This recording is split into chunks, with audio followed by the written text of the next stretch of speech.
जन आकांक्षाओं का वो प्रतिबिंब था और उन्हें पूरा करने का वह माध्यम भी था। It was an expression of the general will of the people. कई सदियों के बाद एक बार फिर से अध्यक्ष महोदय, भारत की तकदीर भारत के लोगों के हाथों में थी। स्वराज का जो सपना भारत के स्वतंत्रता सेनानियों और आम भारतीयों ने देखा था वह पूरा हो चुका था। अध्यक्ष महोदय, हम भारत के लोगों ने 26 नवंबर 1949 के दिन संविधान को अपनाया था, अधिनियमित किया था और उसे राष्ट्र को समर्पित किया था।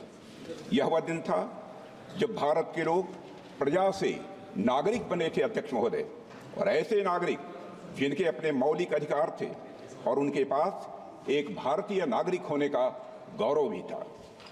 ऐसे नागरिक जो अपनी सरकार को चुन सकते थे और चुन ही नहीं सकते थे अध्यक्ष महोदय, सरकारों को बदल सकते थे। अब देश में राजा रानी का शासन नहीं था, राजतंत्र नहीं था और न तो ब्रिटिश तंत्र था, बल्कि जनता का शासन था और लोकतंत्र था। अध्यक्ष महोदय, मैं अपनी बात को आगे बढ़ाने से पहले संविधान को अंगीकार करने के 75 वर्ष पूरे होने के उपलक्ष्य में इस सदन और समस्त देशवासियों को हार्दिक बधाई देता हूं। अध्यक्ष महोदय, साथ ही भारत की आज़ादी और भारत के संविधान के निर्माण से जुड़े सभी महानुभावों के प्रति कृतज्ञता भी व्यक्त करता हूं और उन सभी को शीश झुकाकर नमन करता हूं। अध्यक्ष महोदय, हमारा संविधान सार्वभौम है, हमारा संविधान सर्वसक्षम है। हमारे संविधान की सार्वभौमिकता और सर्वसक्षमता का अंदाजा इसी बात से लगाया जा सकता है कि जहां एक ओर हमारा संविधान स्टेट यानी राज्य की जिम्मेदारियों को विस्तृत रूप से सूचीबद्ध करता है, वहीं नागरिकों को उनके संवैधानिक और मौलिक अधिकार भी प्रदान करता है। अगर एक लाइन में मुझे कहना हो तो मैं कह सकता हूं कि हमारा संविधान सामाजिक, आर्थिक, राजनीतिक और सांस्कृतिक जीवन के सभी पहलुओं को छूते हुए राष्ट्र निर्माण का यह मार्ग प्रशस्त करता है अध्यक्ष महोदय। साथ ही लोगों के लिए मॉरल ट्रेजेक्ट्री यानी नैतिक मार्ग भी बनाता है। इसी प्रकार हमारा संविधान जहां एक ओर कोऑपरेटिव फेडरलिज्म सुनिश्चित करता है, वहीं राष्ट्र की एकता को सुनिश्चित करने पर भी बल देता है। हमारा संविधान लेजिस्लेचर, एग्जीक्यूटिव और जुडिशरी को नागरिकों के हितों के लिए मिलजुल कर काम करने की शक्ति भी प्रदान करता है। साथ ही चेक्स एंड बैलेंसेस का भी सिस्टम यह संविधान प्रदान करता है, जिसे सभी संस्थाएं अपने संवैधानिक दायरे में रहकर वह काम कर सकें। अध्यक्ष महोदय, भारत का संविधान सिर्फ एक शासन प्रणाली स्थापित करने का ही कार्य नहीं करता है, बल्कि भारत के गौरव को पुनर्स्थापित करने का यह एक रोड मैप है अध्यक्ष महोदय, और साथ ही यह भारत को विश्व पटल पर सही स्थान दिलाने का रोड मैप है। भारत को पुनः एक आदर्श राष्ट्र बनाने का भी अध्यक्ष महोदय रोड मैप है, और यह रोड मैप है विकास का, रोड मैप है समता का, रोड मैप है न्याय का, रोड मैप है स्वतंत्रता का, बंधुता का, राष्ट्र की एकता और अखंडता को अक्षुण्ण रखने का। यह रोड मैप है नागरिकों की गरिमा सुनिश्चित करने का। अध्यक्ष महोदय, कुछ लोगों द्वारा हमारे संविधान को कॉलोनियल रूल यानी उपनिवेशवाद का उपहार मान लिया जाता है, या अक्सर हमारे संविधान को पश्चिमी देशों के संविधान से ली गई अच्छी बातों का एक संकलन मात्र मान लिया जाता है। अध्यक्ष महोदय, पिछले कुछ वर्षों में देश में एक ऐसा माहौल बनाने का प्रयास किया गया है कि संविधान एक पार्टी की विशेष देन है। इन सभी बातों में डेप्थ एंड ब्रेथ मैं मानता हूं कि दोनों की कमी है। अध्यक्ष महोदय, संविधान निर्माण में बहुत से लोगों की भूमिका को जानबूझकर नकार दिया गया है, जबकि सच्चाई यह है कि हमारा संविधान हमारी सिविलाइजेशनल वैल्यूज यानी सभ्यता एवं सांस्कृतिक मूल्यों का एक एक्सप्रेशन है। अध्यक्ष महोदय, हमारा संविधान स्वाधीनता संग्राम के हवन कुंड से निकला हुआ यह अमृत है हमारा संविधान स्वतंत्रता सेनानियों के त्याग से सिंचित यह हमारा स्वाभिमान है। यह एक सीरीज ऑफ हिस्टोरिकल इवेंट्स का आउटकम है। स्वतंत्र भारत का संविधान कैसा होगा, इस बात पर स्वतंत्रता संग्राम के दौरान कई संस्थाओं और विभूतियों ने अपने विचार प्रस्तुत किए थे, जिनमें से बहुत से लोग संविधान सभा के सदस्य नहीं थे, लेकिन उनके विचारों ने भारत के संविधान के निर्माण में बहुत ही महत्वपूर्ण भूमिका निभाई है और बहुत बड़ा उनका योगदान है। हमें याद रखना चाहिए कि पंडित मदन मोहन मालवीय, लाला लाजपत राय, सरदार भगत सिंह, वीर सावरकर और ऐसे कई महापुरुषों के विचारों ने हमारे संविधान की भावना को मजबूत और समृद्ध किया है। अध्यक्ष महोदय,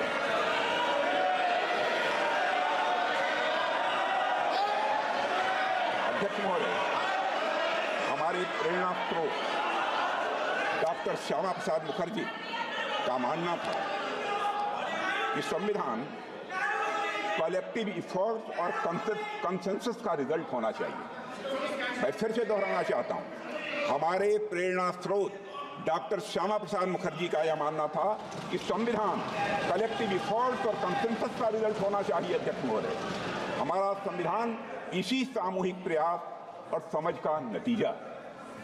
हमारे संविधान के लिखे जाने से 6 साल पहले यानी 1944 में लिखे गए constitution of the Hindustan free state नाम के दस्तावेज में कई बड़े नेताओं ने संविधान के बारे में अपने विचार दिए थे। इसमें सभी नागरिकों के लिए धार्मिक स्वतंत्रता सुनिश्चित करने की बात कही गई थी। इस बात का उल्लेख एक इमिनेंट ज्यूरिस्ट श्री अर्घसेन गुप्ता ने भी किया है। अध्यक्ष महोदय, उस दस्तावेज में प्रत्येक नागरिक को अपनी संस्कृति और भाषा की रक्षा करने का भी अधिकार दिया गया था। सरकार को रिलीजन के आधार पर भेदभाव करने से स्पष्ट रूप से प्रतिबंधित किया गया था। सार्वजनिक अनुदान प्राप्त करने वाले स्कूलों को रिलीजियस एजुकेशन देने की मनाही थी और यह भी स्पष्ट किया गया था कि स्टेट का कोई रिलीजन नहीं होगा, यानी वह सेकुलर होगा। और यह बात वे लोग कह रहे थे जिन्हें हमारे सामने बैठे कुछ लोगों के दल कांग्रेस के लोग कम्युनल कहा करते थे। यह बात उन लोगों ने कही थी। अध्यक्ष महोदय, constitution of the Hindustan free state से डॉक्टर श्यामा प्रसाद मुखर्जी बेहद प्रभावित थे। और अगर हम संविधान सभा की बहस को ध्यान से पढ़ें तो पता चलता है कि उन्होंने राष्ट्रीय एकता के लिए और अलगाववादी प्रवृत्तियों पर अंकुश लगाने के लिए एक मजबूत संघ यानी स्ट्रांग यूनियन की आवश्यकता पर विशेष बल दिया था और स्वतंत्रता और समानता के सिद्धांतों पर आधारित एक गणतांत्रिक संविधान की डॉक्टर श्यामा प्रसाद मुखर्जी ने वकालत भी की थी।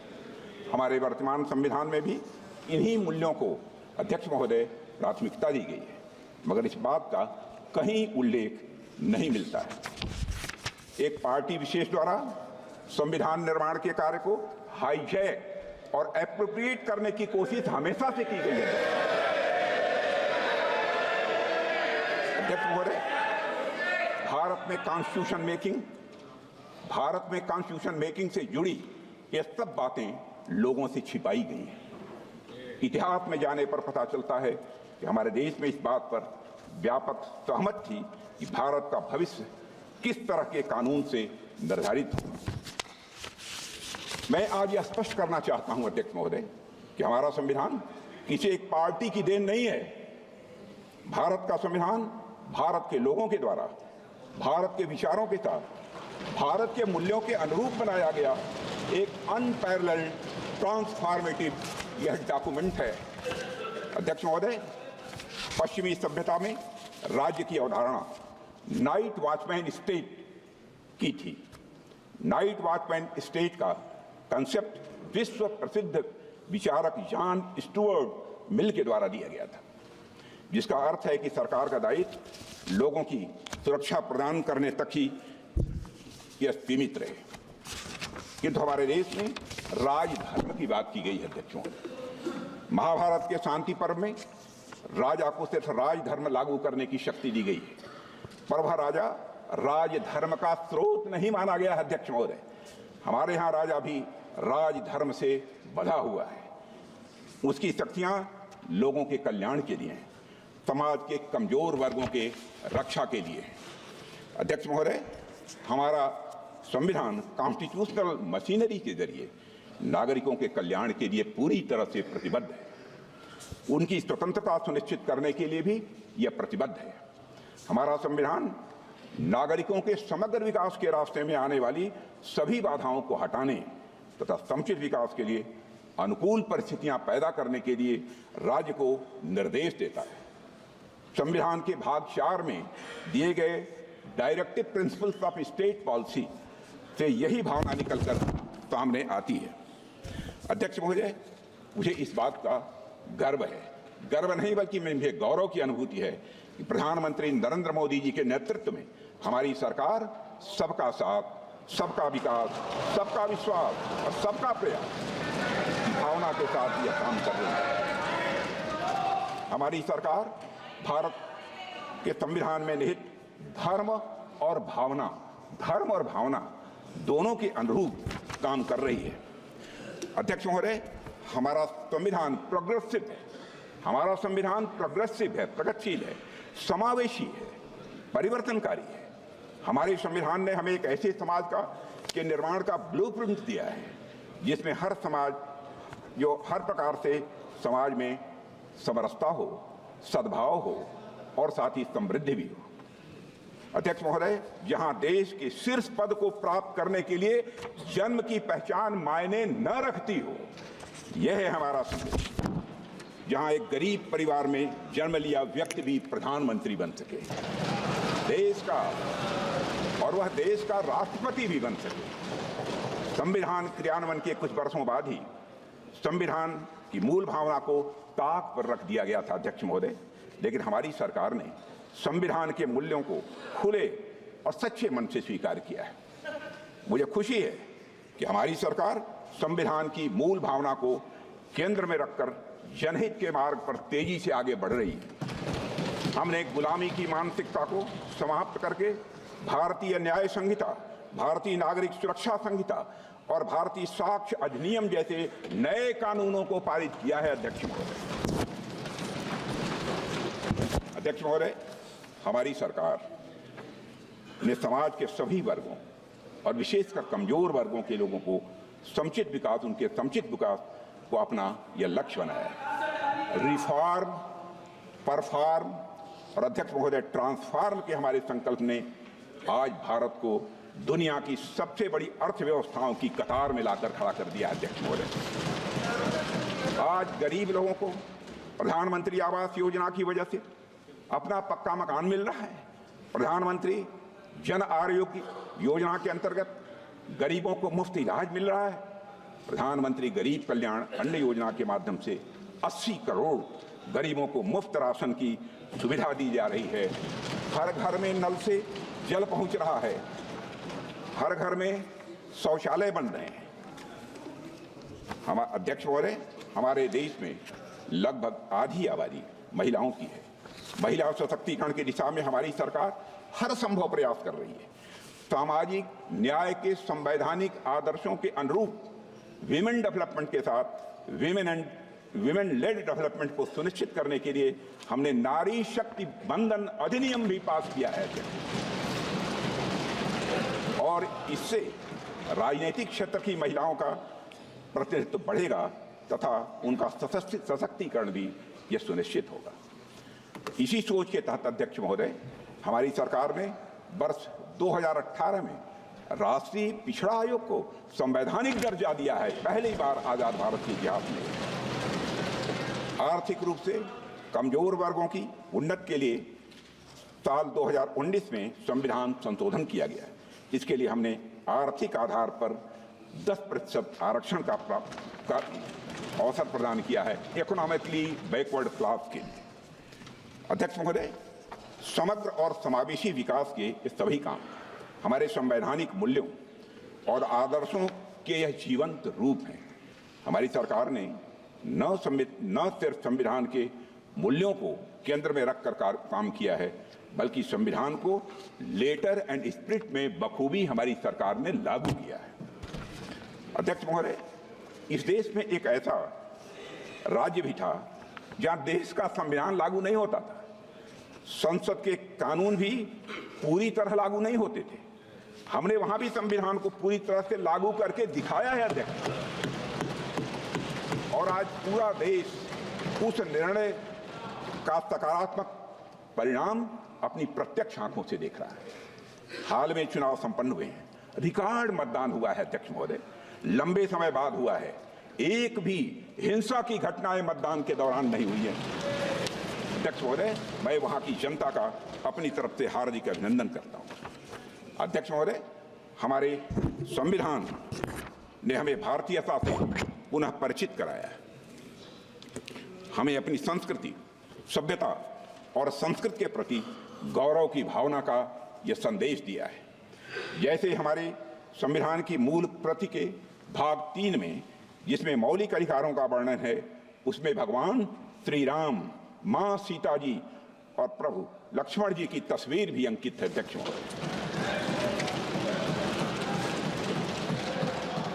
अध्यक्ष महोदय, संविधान की मूल प्रति के मुख्य पृष्ठ पर अजंता गुफाओं की पेंटिंग्स की छाप मिलती है, और अध्यक्ष महोदय, साथ ही कमल का फूल भी अंकित है। वह कमल का फूल यह दर्शाता है कि सदियों की गुलामी के दलदल से बाहर आकर अब एक संप्रभु और लोकतांत्रिक गणराज्य का उदय हो चुका है। हमारा संविधान और उसमें उकेरी गई आकृतियां हमारी सर्वोत्तम विरासत, समृद्ध इतिहास और महान परंपरा की यह वाहक है। इसी परंपरा को हम विकास भी, विरासत भी की भावना के साथ तेजी से आगे बढ़ा रहे हैं। हम सभी जानते हैं, भारत लोकतंत्र की जननी है। हमारे लोकतंत्र की महानता के बारे में बाबा साहब अंबेडकर ने संविधान सभा में भी कहा था, and I quote, there was a time when India was studded with republics and even where there were monarchies, they were either elected or limited. They were never absolute. It is not that Indians did not know parliaments or parliamentary procedure.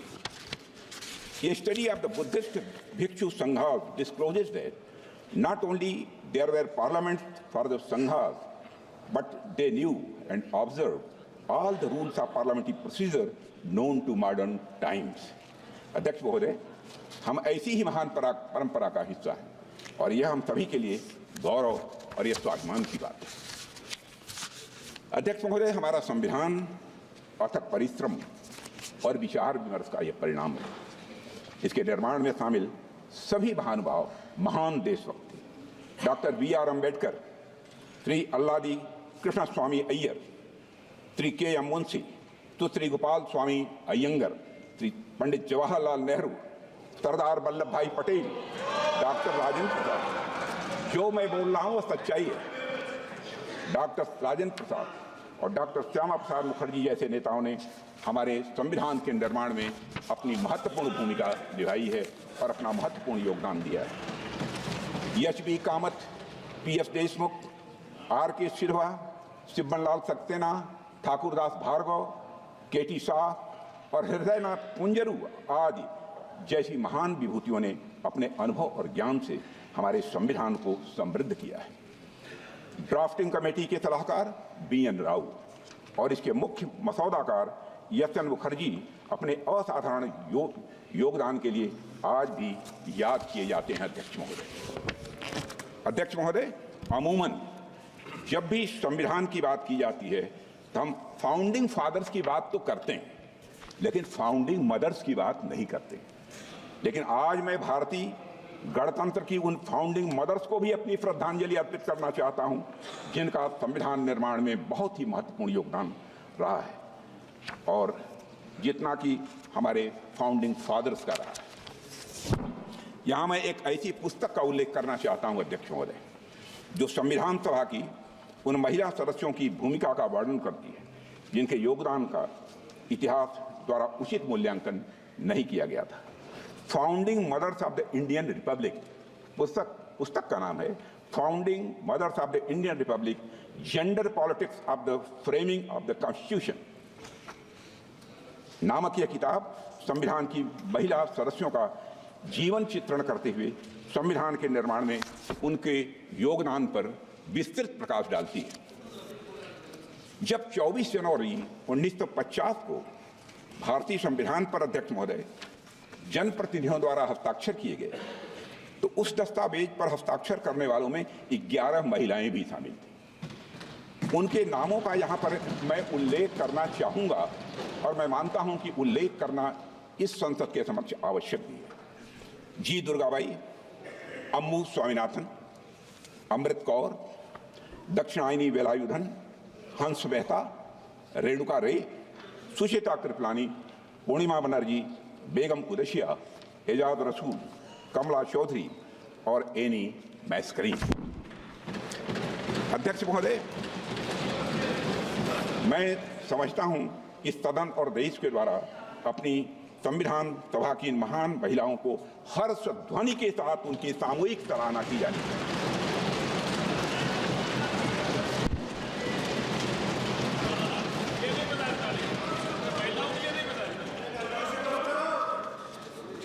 अध्यक्ष महोदय, भारत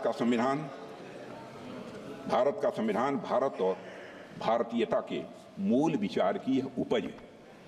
भारतीय संविधान निर्माण और लोकतंत्र के वैश्विक इतिहास में एक महत्वपूर्ण घटना और एक अनूठा अनुभव भी है।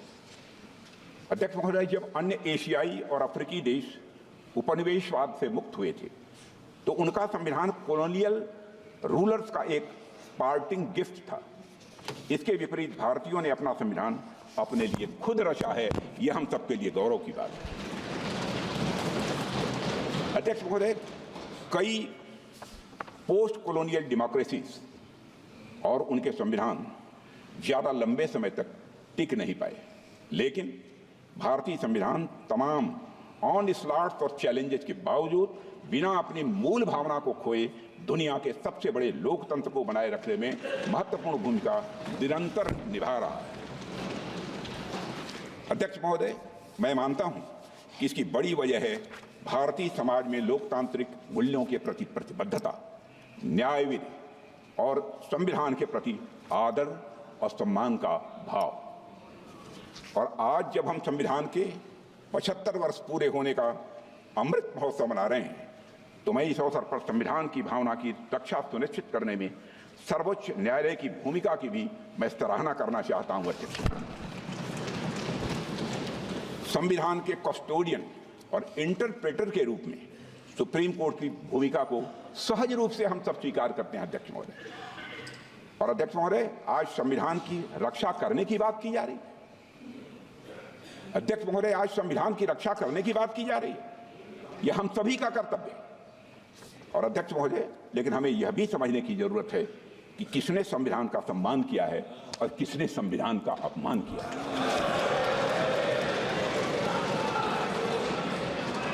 अध्यक्ष महोदय, इसी संदर्भ में मैं सुप्रीम कोर्ट के पूर्व जस्टिस यशआर खन्ना की आत्मकथा नाइदर रोजेस नॉर थॉर्न्स नामक किताब से एक पंक्ति उद्धृत करना चाहता हूं, जिसमें उन्होंने साफ साफ लिखा है, and I would like to quote, I told my younger sister Santosh, I have prepared a judgment which is going to cost me the Chief Justiceship of India, unquote. 1976 की में घटना घटी, मैं 1976 में घटी। इसी घटना और इन लाइनों का संदर्भ आप में से अधिकांश लोग जानते होंगे। जस्टिस यशआर खन्ना ने ADM Jabalpur versus Shivkant Shukla case में तब की कांग्रेस सरकार के खिलाफ डिसेंटिंग जजमेंट दिया था। अध्यक्ष महोदय, जस्टिस खन्ना यह स्वीकार करने के लिए तैयार नहीं थे कि किसी भी हालत में सरकार द्वारा किसी नागरिक से उसके जीने का हक और अदालत में न्याय मांगने का अधिकार यह छीन लिया गया। अपने डिसेंटिंग जजमेंट के लिए जस्टिस खन्ना को क्या कीमत चुकानी पड़ी है। ये बात भारतीय लोकतंत्र के सबसे काले अध्याय के पन्नों में अंकित है। अध्यक्ष महोदय, इसी तरह वर्ष 1973 में भी सभी संवैधानिक मूल्यों को ताक पर रखकर तब की कांग्रेस सरकार ने justice J.M. Shelar, K.F. Hegde और A.N. ग्रोवर को सुपरसीड करके सीनियरिटी में चौथे नंबर के जज को भारत का मुख्य न्यायाधीश बना दिया। अध्यक्ष महोदय, इन तीनों जजों का सिर्फ एक अपराध था कि वे तीन लोग सरकार के सामने नहीं झुके। उन तीनों जजों ने एक तानाशाह सरकार की शक्तियों को संवैधानिक दायरे में बांधने की पूरी कोशिश की। अध्यक्ष महोदय, यहां मैं एक महत्वपूर्ण बात जोड़ना चाहता हूं। यह किसी व्यक्ति पर हमला नहीं था, यह सिर्फ किसी व्यक्ति विशेष के अधिकारों का हनन नहीं था, बल्कि यह संविधान पर हमला था। यह हमारे संविधान को सबवर्ट करने का एक महापाप था। अध्यक्ष महोदय, और मुझे हैरानी होती है कि आज इस कृत्य को अंजाम देने वाली पार्टी संविधान के संरक्षण की बात करती है। अध्यक्ष महोदय, मैं इस सदन में यह कहना चाहता हूं कि कांग्रेस के मित्रों ने अनेक मौके पर संविधान और संवैधानिक भावनाओं का निरादर किया है। उन्हें कभी भी संस्थानों यानी इंस्टीट्यूशंस की इंडिपेंडेंस और ऑटोनॉमी हजम नहीं हुई है। अध्यक्ष महोदय, उन्होंने हमेशा एक कमिटेड जुडिशरी, कमिटेड ब्यूरोक्रेसी और कमिटेड इंस्टीट्यूशन बनाने का काम किया। अध्यक्ष महोदय, कांग्रेस पार्टी ने हमेशा संविधान को राजनीतिक हित साधने का एक माध्यम बनाया और उसकी मूल भावना को तहस नहस करने का कांग्रेस ने काम किया है। अध्यक्ष महोदय, उनके मुंह से संविधान की रक्षा जैसी बातें मैं समझता हूं शोभा नहीं देती। अध्यक्ष महोदय, आज मैं देखता हूं कि विपक्ष के कई नेता संविधान की प्रति अपनी जेब में रखकर घूमते हैं। असल में उन्होंने बचपन से ही यही सीखा है। उन्होंने पीढ़ियों से अपने परिवार में संविधान को जेब में ही रखे थे।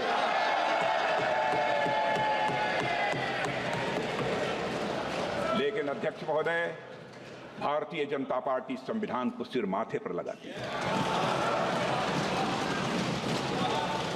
हमारा कमिटमेंट संविधान के प्रति पूरी तरह से साफ है। हमने कभी भी किसी इंस्टीट्यूशन की इंडिपेंडेंस और ऑटोनॉमी के साथ खिलवाड़ नहीं किया है। एक भी कोई ऐसी मिसाल नहीं मिली। संविधान के मूल्य हमारे लिए कहने या दिखाने भर की बात नहीं है। अध्यक्ष महोदय, कहने या दिखाने भर की यह बात नहीं है। संविधान के मूल्य, संविधान के द्वारा दिखाया गया मार्ग, संविधान के सिद्धांत हमारे मन में, वचन में, कर्म में हर जगह दिखाई पड़ेंगे। अध्यक्ष महोदय, हमारे संविधान निर्माताओं ने हमें एक लिविंग डॉक्यूमेंट दिया है। अध्यक्ष महोदय, जो युगानुकूल परिवर्तन की जरूरत के साथ तेजी से आगे बढ़ रहा है। बाबा साहब अम्बेडकर से अन्य संविधान निर्माताओं ने भी यह माना था कि संविधान भविष्य की सभी संभावनाओं को नहीं भांप सकता है। इसलिए उन्होंने आने वाली पीढ़ियों को उसमें संशोधन करने का भी अधिकार दिया था। प्रधानमंत्री श्री नरेंद्र मोदी जी के नेतृत्व में हमारी सरकार ने पिछले 10 वर्षों में जो भी संवैधानिक संशोधन किए हैं, मैं दावे के साथ कह सकता हूं, उन सभी का उद्देश्य सिर्फ और सिर्फ संवैधानिक मूल्यों को सशक्त करना था। अध्यक्ष महोदय, सामाजिक कल्याण था। अध्यक्ष महोदय, लोगों का सशक्तिकरण था। अध्यक्ष महोदय, हमने अनुच्छेद 370 को निरस्त किया ताकि भारत की अखंडता सुनिश्चित हो। नारी शक्ति बंधन अधिनियम से महिलाओं के सामाजिक व आर्थिक सशक्तिकरण का मार्ग हमने प्रशस्त किया है। आर्थिक रूप से कमजोर वर्ग के लिए 10% आरक्षण भी सामाजिक न्याय की यह भावना से ही प्रेरित था। अध्यक्ष महोदय, और अध्यक्ष महोदय, 70 वर्षों से हमारा पुराना टैक्सेशन सिस्टम करोड़ों उद्यमियों के लिए तो एक समस्या था ही, यह देश की एकता में भी बाधक था। हमने जीएसटी कानून बनाया। यह कार्य फेडरलिज्म के संवैधानिक सिद्धांत को कायम रखते हुए सभी को साथ लेकर चलने की हमारे प्रयास को यह दर्शाता है। अब जीएसटी काउंसिल में राज्यों की सहमति से अध्यक्ष महोदय जीएसटी काउंसिल में राज्यों की सहमति से टैक्स दरें निर्धारित की जाती हैं। इसमें ease of doing business ranking में सुधार हुआ है। लोगों का जीवन, अध्यक्ष महोदय, यह आसान हुआ है। अध्यक्ष महोदय, जीएसटी काउंसिल के माध्यम से हमने कोऑपरेटिव फेडरलिज्म को मजबूत किया है। इस बात को सुप्रीम कोर्ट ने अपने एक फैसले में भी स्वीकार किया है। भारत के पूर्व मुख्य न्यायाधीश जस्टिस डी.वाई. चंद्रचूड़ ने इस कानून की प्रशंसा करते हुए कहा था, the amendment in the constitution to reflect and embody the GST is to my mind a classical example of the collaborative cooperative federalism. महोदय, डॉक्टर श्यामा प्रसाद मुखर्जी ने कहा था, the constitution is not just a set of rules, it is the spirit of India seeking its destiny. मुझे कहते हुए हर्ष, अध्यक्ष महोदय, Bharatiya Janata party ने हमेशा बाबा साहब भीमराव अंबेडकर और संविधान सभा की भावनाओं के प्रति पूरी तरह से निष्ठा रखते हुए संविधान को एक गाइडिंग प्रिंसिपल मानकर काम किया है। अध्यक्ष महोदय, कांग्रेस की तरह हमने संविधान को कभी राजनीतिक हित साधने का जरिया नहीं बनाया है। मैं दावे के साथ इस बात को कह सकता हूं। हमने संविधान को जिया है। हमने सजग और सच्चे सिपाही की तरह संविधान के खिलाफ की जा रही साजिशों का सामना किया, अध्यक्ष, और उसकी रक्षा के लिए बड़े से बड़े कष्ट भी हमने उठाए। 2003 में जब श्रद्धेय अटल बिहारी वाजपेयी जी प्रधानमंत्री थे, तब हमने सुशासन को मजबूत करने के लिए 91वें संशोधन में मिनिमम गवर्नमेंट और मैक्सिमम गवर्नेंस की भावना से मंत्रिपरिषद के आकार को सीमित कर दिया था। इस संशोधन ने दल विरोधी कानून के तहत जरूरी बदलाव भी किए थे ताकि भ्रष्टाचार पर लगाम लगाई जा सके और राजनीतिक स्थिरता को बढ़ावा मिले। अध्यक्ष महोदय, आप आजाद भारत का इतिहास देख लीजिए। कांग्रेस ने सिर्फ संविधान संशोधन ही नहीं किया है, बल्कि मेरा आरोप है दुर्भावना के साथ साथ धीरे धीरे संविधान को बदलने का प्रयास किया। पंडित जवाहरलाल जी नेहरू जब प्रधानमंत्री थे तो लगभग 17 बार संविधान में बदलाव किया गया। श्रीमती इंदिरा गांधी जी के समय पर लगभग 28 बार संविधान में बदलाव किया गया। श्री राजीव गांधी के समय पर लगभग 10 बार संविधान में बदलाव किया गया। मनमोहन सिंह जी के समय लगभग 7 बार संविधान में बदलाव किया गया। कांग्रेस सरकारों द्वारा किए गए अधिकांश संवैधानिक संशोधन या तो विरोधियों और आलोचकों को चुप कराने के लिए किए गए या तो गलत नीतियों को लागू करने के लिए किए गए। अध्यक्ष महोदय, आप पहले संविधान संशोधन को ही ले लीजिए। आप पहले संविधान संशोधन को ही ले लीजिए। साल 1950 में प्रेस में कांग्रेस सरकार की गलत नीतियों की आलोचना हो रही थी। हमारे प्रेस के मित्र भी सुन रहे होंगे। ऐसे में तब की कांग्रेस की सरकार ने आरएसएस के साप्ताहिक प्रकाशन ऑर्गेनाइजर और मद्रास से निकलने वाली पत्रिका क्रॉस रोड्स को प्रतिबंधित कर दिया था। और इसका विरोध करते हुए ऑर्गेनाइजर के संपादक श्री के.आर. मलकानी ने लिखा था, I would like to quote, to threaten the liberty of the press, to threaten the liberty of the press for the sole offense of the non-conformity to official view may be a handy tool for tyrants, but only a crippling curtailment of the civil liberty in a free democracy. A government can always learn more bona fide criticism of the independent thinking citizens than the fulsome flattery of the sultans. Sultans का मतलब चापलूस होता है। अखिल अध्यक्ष महोदय, मलकानी जी और RSS ने, राष्ट्रीय स्वयंसेवक संघ ने सरकार के आदेश को सुप्रीम कोर्ट में चुनौती दी और सुप्रीम कोर्ट ने सेंसरशिप आदेश को रद्द कर दिया और सरकार के निर्णय को असंवैधानिक घोषित कर दिया था। अध्यक्ष महोदय, आज संविधान का लाभ अलापने वाली कांग्रेस पार्टी ने सुप्रीम कोर्ट के आदेश का सम्मान करने की जगह मई 1951 में ही संवैधानिक संशोधन करके नागरिकों के freedom of speech and expression को कुचल दिया था। देश में पहला आम चुनाव भी नहीं हुआ था, कांग्रेस के पास कोई जनादेश भी नहीं था, लेकिन हड़बड़ी में पहला संविधान संशोधन कर दिया गया जिससे आलोचकों को चुप किया जा सके और अभिव्यक्ति की आजादी को कुचला जा सके। अध्यक्ष महोदय, हम सभी जानते हैं कि संविधान निर्माण में बाबा साहब अम्बेडकर की अग्रणी भूमिका थी, लेकिन बहुत कम लोग यह जानते हैं कि संविधान लागू होने के बाद कांग्रेस सरकार द्वारा मौलिक अधिकारों को कमजोर करने के प्रयासों के खिलाफ बाबा साहब हमेशा लड़ते रहे। जब कांग्रेस सरकार ने 1954 में संविधान में चौथा संशोधन लाकर मौलिक अधिकारों को कमजोर करने की कोशिश की तो बाबा साहब अम्बेडकर ने इसके खिलाफ कहा था।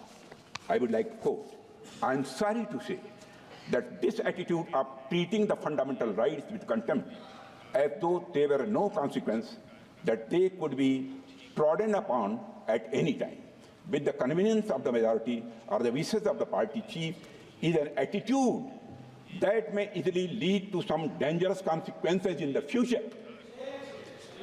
And I feel very sorry that even a matter of this sort, namely the infringement of or the deviation from fundamental rights, is being treated by the party in power as though it was a matter of no moment at all, unquote. अध्यक्ष महोदय, कांग्रेस और उसके नेताओं के द्वारा नागरिकों के मौलिक अधिकारों को कुचलने की जिस एटीट्यूड की बात बाबा साहब ने की थी, कांग्रेस ने उसी एटीट्यूड को सत्ता में होने के दौरान बार बार दोहराया है। मैं कांग्रेस सरकार द्वारा किए गए कुछ संवैधानिक संशोधनों का यहाँ पर मैं उल्लेख करना चाहता हूँ, जिनके द्वारा संविधान और उसमें निहित भावना को ही नष्ट करने की कोशिश की गई। अध्यक्ष महोदय, साल 1975 में हुए 38वें 38th संविधान संशोधन से आपातकाल यानी इमरजेंसी लगाने के निर्णय को नॉन जस्टिशिएबल बनाने की कोशिश की गई। इलेक्शन लॉ अमेंडमेंट बिल लाया गया जिसका एकमात्र उद्देश्य उन सभी इलेक्टोरल मैल प्रैक्टिसेस को इम्यूनिटी देना था जिसके कारण श्रीमती इंदिरा गांधी के चुनाव को चुनौती दी गई। कल्पना कर सकते हैं अध्यक्ष महोदय, एक निंदनीय संशोधन जो अंततः लैप्स हो गया वह था 1976 में किया गया 41वां संविधान संशोधन विधेयक। इस संशोधन का उद्देश्य, मैं सदन का ध्यान आकर्षित करना चाहता हूं अध्यक्ष महोदय, इस संशोधन का उद्देश्य प्रधानमंत्री, राज्यपाल और राष्ट्रपति को पद ग्रहण करने से पहले उनके कार्यकाल के दौरान किए गए सभी कार्यों के लिए आपराधिक मुकदमों से इम्यूनिटी प्रदान करना था, चाहे जो भी अपराध किए सब क्षम्य थे। अध्यक्ष महोदय, इसका मतलब यह था सबसे जघन्य अपराध करने वाला व्यक्ति भी अगर एक दिन के लिए भी संवैधानिक पद पर बैठ जाए तो उसके सभी अपराध माफ